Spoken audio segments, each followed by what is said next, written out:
Welcome back, everyone.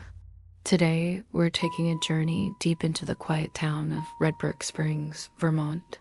There, nestled amongst the picturesque scenery, stands the legendary Willow Lantern Tavern. From the outside, it looks like a charming, historic inn, but locals know it by a different reputation. They don't just say it has a ghost, they say it has ghosts. It's widely considered one of the most haunted places in all of New England, and tonight, we're going to find out why. Our guide into this world of shadows is Mara Ellison. She's a Red Brook resident who now works as the bartender and night manager at the tavern. For Mara, the spooky stories aren't just local folklore, they're a part of her life. She grew up hearing the frightening tales that swirl around the Willow Lantern, long before she ever imagined she'd be the one turning off the lights at the end of the night. The tavern itself has a long and storied history. It was originally built way back in 1841 by a man named Edwin Willow. Even from its earliest days, whispers of the unexplained clung to its walls. One of the most persistent stories, one that Mara heard as a child, is about the spirit of a young boy. They say he still wanders the hallways, a lonely, spectral figure from a time-long past. But the event that truly cemented the tavern as haunted reputation was a tragedy that struck the entire town. In the winter of 1919, a deadly epidemic swept through the region. It was known as the Winter Fever. Red Brook Springs was hit hard, and with so many people falling ill, the town was desperate. The Willow Lantern Tavern, with its spacious rooms, was transformed into an emergency refuge, a quarantine ward for hundreds of sick townspeople. It was a place of last resort, a sanctuary from the spreading illness. But for many, it was not a sanctuary. It was the last place they ever saw. The fever was relentless. As Mara explains, it makes total sense. That building was used as a quarantine ward. Dozens of lives ended inside those walls. Imagine the fear, the suffering, the loss that saturated the very air of that building. The tavern became a place of immense sorrow, and when a place holds that much emotion, that much tragedy, sometimes it doesn't let go. The spirits of those who perished are believed to linger, forever tied to the rooms where they drew their final breaths. The tavern's history is layered with sorrow, and not all of it happened within the building. The property sits just a stone's throw from an old railway line.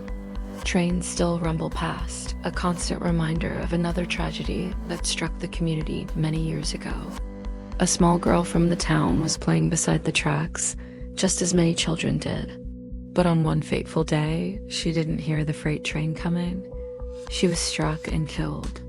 A vibrant young life was extinguished in an instant, right next to the tavern.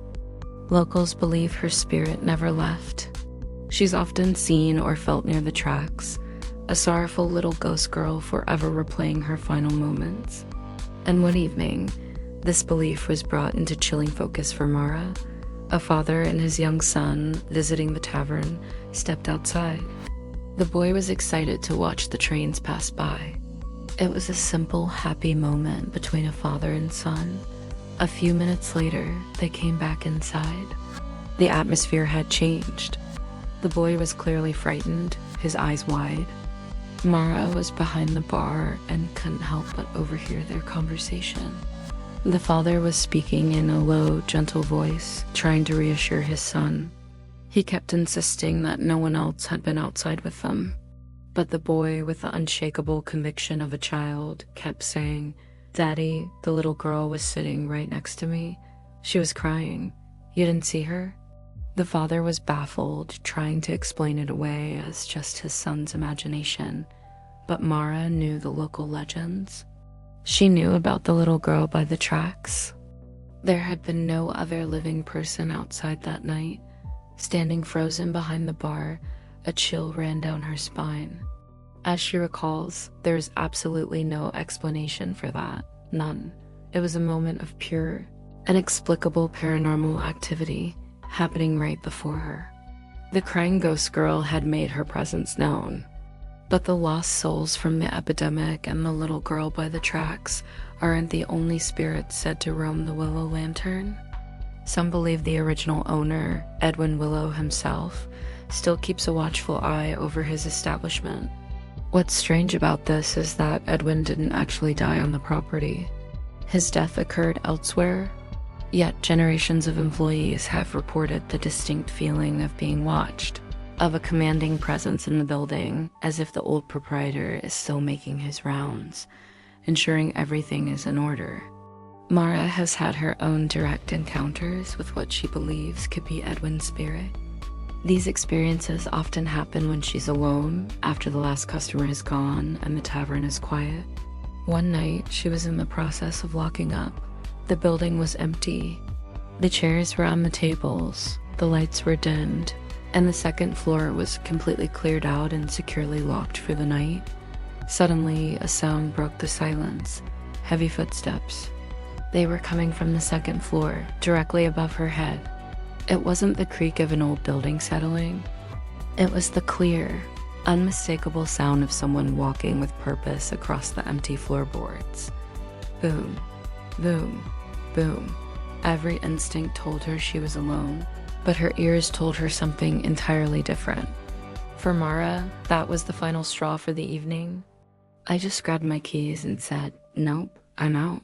She didn't wait around to investigate.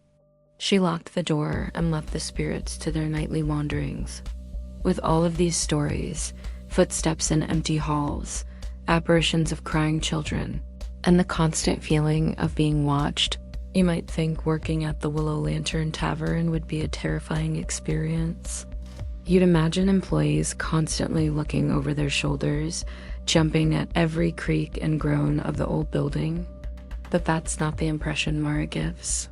Despite all the unexplained events, she says the spirits don't feel malicious or threatening. There's a sense of history, of presence, but not of danger.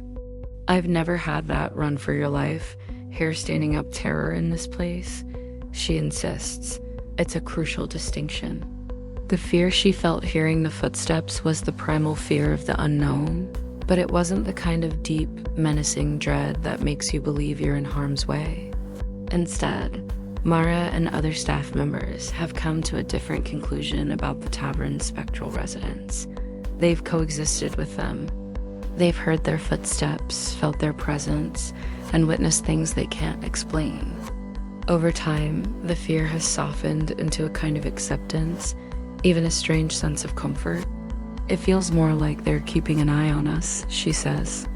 It's a beautiful, if unsettling thought, that the spirits of Edwin Willow, the victims of the winter fever, and the little girl by the tracks aren't there to haunt, but to watch. Perhaps they see themselves as guardians of the place that holds so much of their history.